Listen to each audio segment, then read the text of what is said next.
آج ہم ایک ایسی شخصیت کے بارے میں بات کرنے جا رہے ہیں جس سے نفرت کرنے والوں کی تعداد اسے چاہنے والوں سے کہیں زیادہ ہے، لیکن یہ تاریخ کا ایسا باب ہے جسے کبھی بلایا نہیں جا سکتا۔ اگر دنیا کے سفاک ترین اور ظالم حکمرانوں کا ذکر کیا جائے تو ان میں ایک نام اڈولف ہٹلر کا بھی ہے۔ 1913 میں ہٹلر نے جرمنی کی فوج میں شمولیت اختیار کر لی اور اس نے پہلی جنگ عظیم میں ایک سپاہی کی حیثیت سے فرائض سر انجام دیے اور اس جنگ میں لڑتے ہوئے زخمی بھی ہوا۔ اسے اس بہادری پر آئرن کراس، فرسٹ کلاس اور بلیک بانڈ بینچ آزاد کے طور پر دیے گئے۔ 1918 کے بعد جرمنی نے جنگ کے بعد ہتھیار ڈال دیے تو ہٹلر کو اس بات کا بہت افسوس ہوا کیونکہ اسے جرمنی سے بے حد پیار تھا۔ اس سے لوگوں کو اپنا گرویدہ بنا لیا۔ اس دوران اسے بغاوت کی بنا پر 9 ماہ کے لیے قید کر لیا گیا۔ جیل میں اس نے ایک کتاب مائی اسٹرگل کے نام سے لکھی۔ اس میں اس نے تمام سازشی عناصر کو بے نقاب کیا جو جرمنی کی ترقی کی راہ میں رکاوٹ تھے۔ 1934 سے 1945 تک ہٹلر جرمنی کی سیاسی پارٹی نازی کا لیڈر بن چکا تھا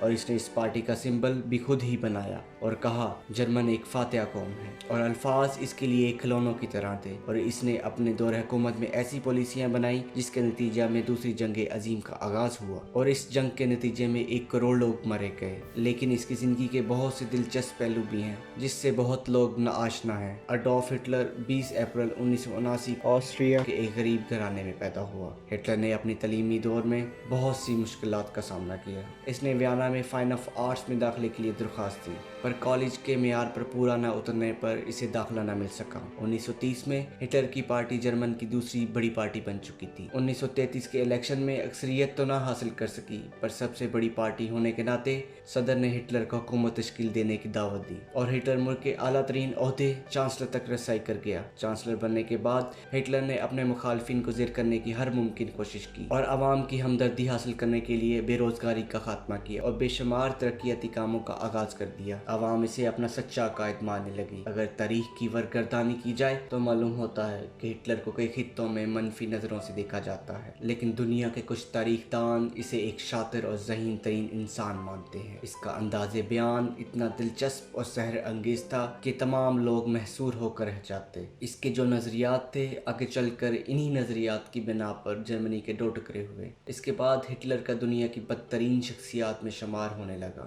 آج بھی جس طرح مسلمانوں میں یزید کا نام لعنت اور گالی سمجھا جاتا ہے، اسی طرح مغربی ممالک میں ہٹلر کو نفرت کی نگاہ سے دیکھا جاتا ہے۔ جرمنی کی قوم آج بھی اپنے اجداد کی غلطی پر نادر ہے۔ یہودیوں کا کہنا ہے کہ جرمنی اور پولینڈ میں ہٹلر نے تقریباً 60 لاکھ یہودیوں کو قتل کیا۔ دوسری جنگ عظیم کے آخری دنوں میں 30 اپریل 1945 ہٹلر نے برلن میں اپنی جان بچانے کے لیے زیر زمین پناہ حاصل اور نئی نویلی دلہن ایون براؤن کو شریک حیات بنایا، لیکن چند نامعلوم وجوہات کی بنا پر اس نے اپنی بیوی کے ساتھ خودکشی کر لی۔ اس طرح پوری دنیا کا ظالم ترین شخص اور ڈکٹیٹر ہٹلر کی زندگی کا باب ختم ہوا، اور کچھ لوگوں کا ماننا ہے کہ ہٹلر اور اس کی بیوی نے خودکشی نہیں بلکہ وہ جرمنی سے بھاگ گئے۔